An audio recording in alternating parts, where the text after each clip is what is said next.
بيبدأ الفيلم بضرب نار من 3 شباب في عربية على شخصية مهمة، وبيكون توفيق من ضمن ال3 شباب دول. وأول ما توفيق بيشوف أمه وطفلها بيقول للشابين اللي معاه يوقفوا ضرب، وبتقدر الشرطة تموت واحد منهم وبيتقبض على التاني. وبيقدر توفيق يهرب، لكن وهو بيهرب بيتصاب برصاصة في دراعه.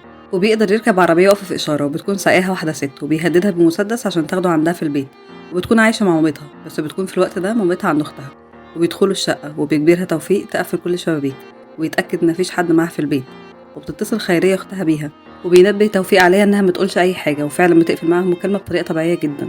وبيستسمحها توفيق وبيعتذر لها إنه هددها بس كان غصب عنه. وبيطمنها وبيقول لها ما تخافش منه لأنه مش إرهابي ولا بلطجي، وإنه بس عايز يقعد عندها لحد ما الليل يليل وهيمشي على طول ومش هيسبب لها إزعاج أكتر من كده. بتتعاطف معاه وبتجيب له شاش وبلاستر عشان تطهر الجرح اللي في دراعه. وبتعمل له قهوة، ولما بتروح تجيب له مسكن بترجع تلاقيه أغمى عليه. فبتطلب له دكتور فتحي سليمان دكتور العيلة. ولما بيسألها الدكتور إزاي اتصاب بالرصاصة دي، قالت له إنه كان بينظف المسدس بتاعه.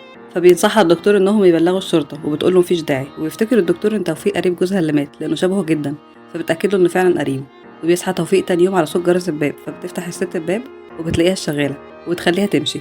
فبيسالها توفيق ليه شالت المسدس من جنبه، فبتجيب له المسدس وبتقول له انها خبته عشان الدكتور. فبيتخض جدا توفيق عشان جابت الدكتور، فقالت له انه كان هيموت وانها ما قدرتش تسيبه كده، وان ده دكتور العيله ومش هيقول حاجه. وقعدوا يفطروا مع بعض وبيتعرفوا، وبيقول لها ان اسمه توفيق عبد الرحمن، وننضم لجماعة وطنية هدفها تخليص البلد من الفساد والظلمة والخونة. فبتعترض انهم بيقتلوا الناس حتى لو كان هدفهم مصلحة البلد. وبتعرفه عن نفسها وبتقول ان اسمها نادية، وبتديله قميص عشان يغير هدومه. فبيستغرب توفيق ان ده قميص رجالي، فبتقول له ان ده قميص عادل جوزها اللي توفى في الحرب لانه كان طيار عسكري وانفجرت بيه الطيارة، وانها بتحبه جدا ومحتفظة بكل هدومه. عمرها فكرت تتجوز واحد بعديه رغم ضغط مامتها واختها عليها. فبيعجب توفيق جدا باخلاصها لجوزها، وبيقول لها ان جوزها كان مناضل زيه. فبتعترض نادية لأنها شايفة إن جوزها كان بيحارب عدو بلده. فبيقول لها توفيق إن اللي بيسرق وبيفسد في البلد بيبقى برضه عدو. وبيبان إنها اقتنعت بكلامه. وبيجي الليل وبيقرر توفيق يمشي، وبيبان إنهم هما الاتنين متأثرين جدا عشان هيفتروا. وتاني يوم بتروح نادية شغلها، وبنعرف إن مراد مديرها في الشغل عرض عليها الجواز بس هي مش موافقة. وبيجي لها تليفون في الشغل من أختها بتقول لها إن مامتها تعبانة جدا، فبينقلوها المستشفى. وبنرجع تاني لتوفيق اللي الشرطة عرفت اسمه من صاحبه اللي اتقبض عليه، وبيقدروا يوصلوا له لكن بيقدر يهرب منهم تاني. وبتشوف نادية اسم توفيق عبد الرحمن في نشرة أخبار التلفزيون، وبتبقى الحكومة بتعلن إنه مطلوب. وبيتصل توفيق بنادية من تليفون في الشارع، وبيطمن عليها وبيشكرها على كل اللي عملته معاه. بنروح لدكتور فتحي اللي تواصل مع مديرية الأمن بعد ما شاف صور توفيق في التلفزيون، ويبلغ إنه شافه وعالجه من إصابة رصاصة في دراعه. فبياخد الضابط منه العنوان اللي كان توفيق موجود فيه، وبيروح توفيق لبيت نادية تاني لأنه ملقاش أي مكان تاني يستخبى فيه. وبيقولها إنه هيسافر وهيهرب بره البلد، وبتبقى نادية بتدافع عنه وبتقوله إنه صاحب قضية وفي ناس كتير في البلد ممكن يدافعوا عنه. وفي نفس الوقت ده بتوصل الشرطة لبيت نادية، فبيهرب توفيق من البلكونة. تدخل الشرطة تفتش بيتها، ولما مش بيلاقوا حد معاها بياخدوها معاهم عشان يتحقق معاها. وبتكتب الصحافة عن نادية إنها سكرتيرة في شركة كبيرة ومتهمة في قضية أمن دولة. وبتفضل نادية مدة في التحقيق، وبيتم الضغط عليها جدا عشان تتكلم، لكنها بتفضل تقول إنها متعرفش حاجة عن توفيق.